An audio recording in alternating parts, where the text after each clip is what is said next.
روز پیامبر صلی الله علیه و سلام برای خریدن بعضی اشیا به بازار می روند. از نزد یک توده طعام میگذارند و خواستند که از همون خریداری کنند و در روایت آمده است که همون طعام گندم بود. پیامبر صلی الله علیه و سلام گندم رو میگیرند.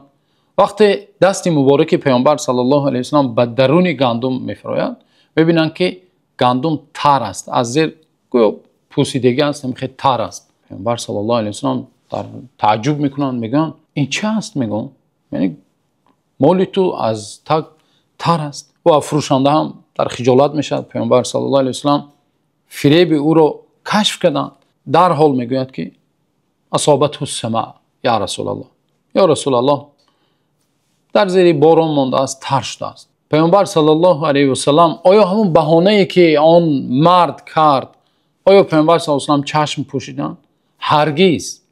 آن کاری که بر ضرر جامعه است، آن کاری که بر ضرر مردم است، تجارت است، در بازار می شود، پیامبر صلی الله علیه و سلام هرگز معلم بشریت چشم نمی پوشند. پیامبر صلی الله علیه و سلام باید حکمش را بیان کنند. پیامبر صلی الله علیه و سلام گفتند آیا همون تر رو در رویش نمانده که تا اینکه مردم آگاه شوند؟ در روی همون بار چیکار کرد؟ بهترینش رو امروز میبینید در بازارها وقتی سودا میکنند سوداگرها در پیش یک محصولات بهترین رو میگذارند، اما در زیر چیکار میکنند؟ صفت پستش رو پنهان میکنند. یا حتی در قابچه ها هم باشد، در روی قابچه چه است؟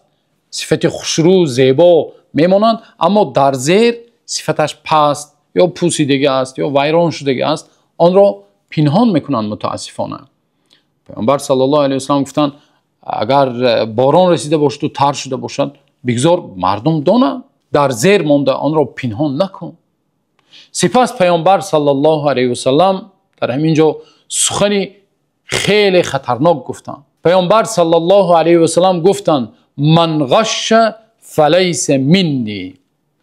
کسی اگر فریب میدهد، کسی اگر مال بهترین را، صفتش بلند را در بالا در رو گذاشته، پست صفتش پستش را در زیرش میماند، مردم را فریب میدهد، پس از جمله ما نیست، از جمله پیروان من نیست، از جمله آنهایی که پیرو سنت رسول الله صلی الله علیه و سلام هستند از آنها نیست.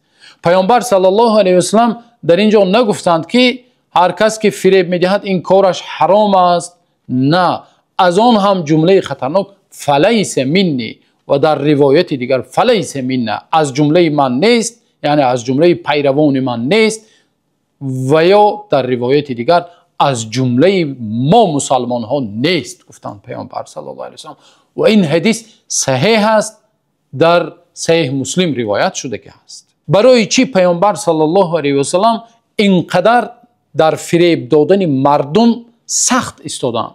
زیرا اینکه این عادت پست، این صفت پست، انسان‌های پستی که با این کار مشغول هستند باوری را از بین میبرند. حتی چنین انسان‌هایی که صفت پست دارند، آنهایی که هر روز در بازارها، در همه جا، در کارخانه ها، در شرکت ها، نابسته از ساحه کارشان با فریب، فند و فریب مردم و حیله‌کاری و نیرنگ بازی مشغول هستند، چشم بندی مردم، آنها بهانه های میبیارند.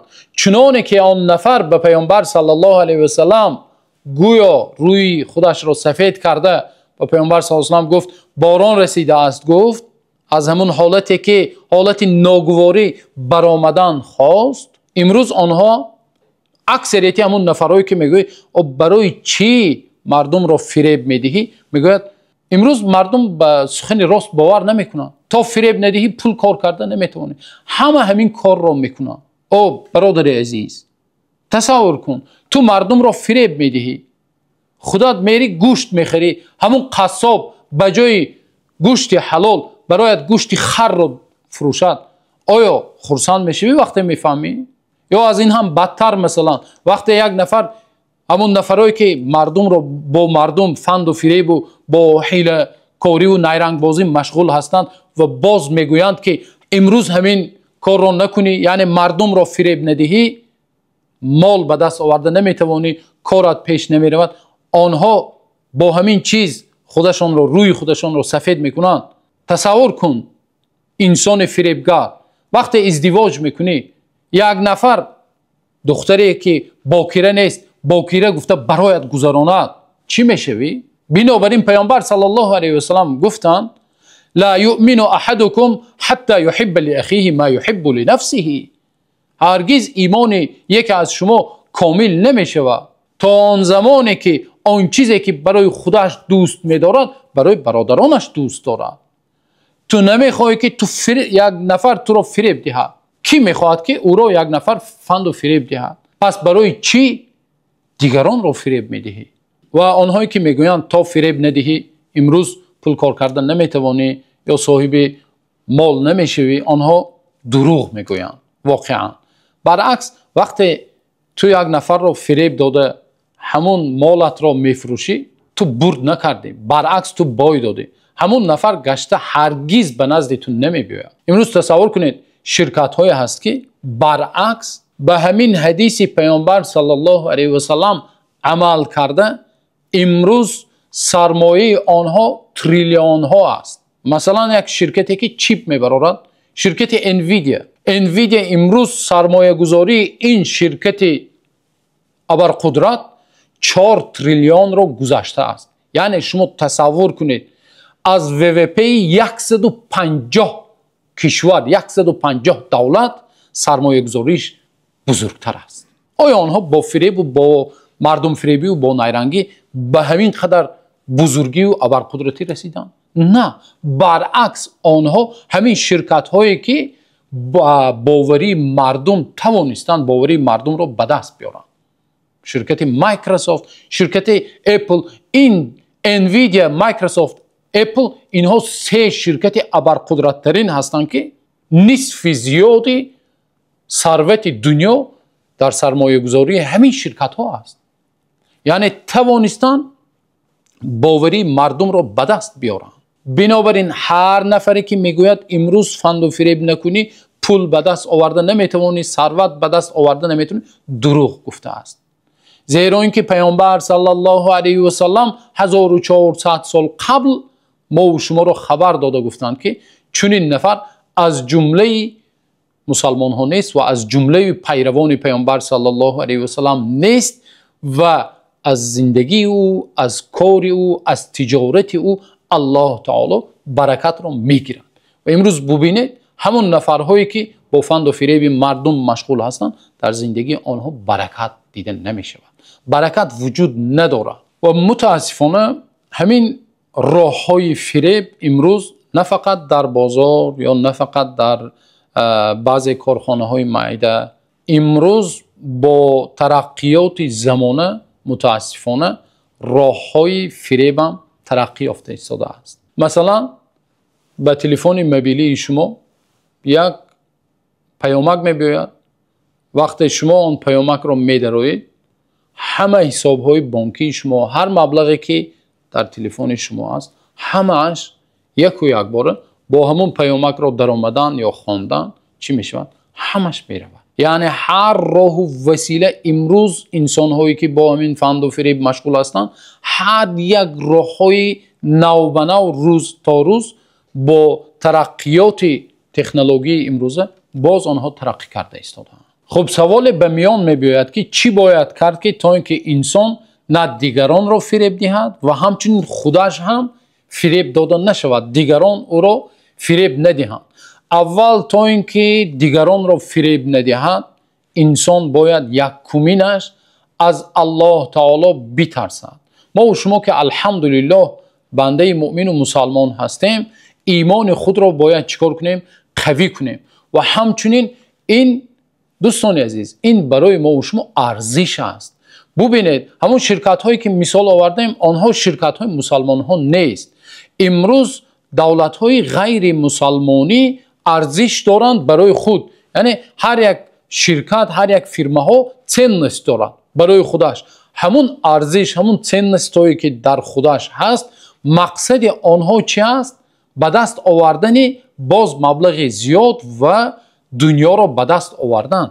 اما ما و شما مسلمان ها ارزش ما و شما چی است برادران عزیز؟ ارزش ما و شما رضایت الله تعالی را به دست آوردن و پیروی سنت پیامبر صلی الله علیه و سلم شدن و همچنین برکت الله تعالی را به دست آوردن. و الله تعالی این سنت و قانون الله است که کسی اگر با همین ارزش ها پایبند باشد الله تعالی حتما برای کار او را میدهد. و اکنون چی باید کرد که انسان چیکار کند؟ به فریب نیفتد، دیگران او را فریب ندهند. انسان باید معرفتناکی اقتصادی خودش را بلند کند. مسلمان امروز باید زیرک باشد. مسلمان امروز در همه ساحه ها رقم اول باید باشد. کوشش کند که در همه ساحه معرفتناکی اقتصادیش را بلند کند. نشود که هر کور و کار بیاید و او را فند و فریب کند. صحابه ها چنین نبودند. برای همین پیامبر صلی الله علیه و سلم چی گفتند؟ پیامبر صلی الله علیه و سلم گفتند لا یلدغ المؤمن من جحر واحد مرتين. الله اکبر. پیامبر صلی الله علیه و سلم گفتند بنده مؤمن از یک شکافی دو بار گزیده نمی شود. با یک سوراخی دستت رو در آوردی گزید، از همونجا یک گزنده یک خزنده تو رو گزید.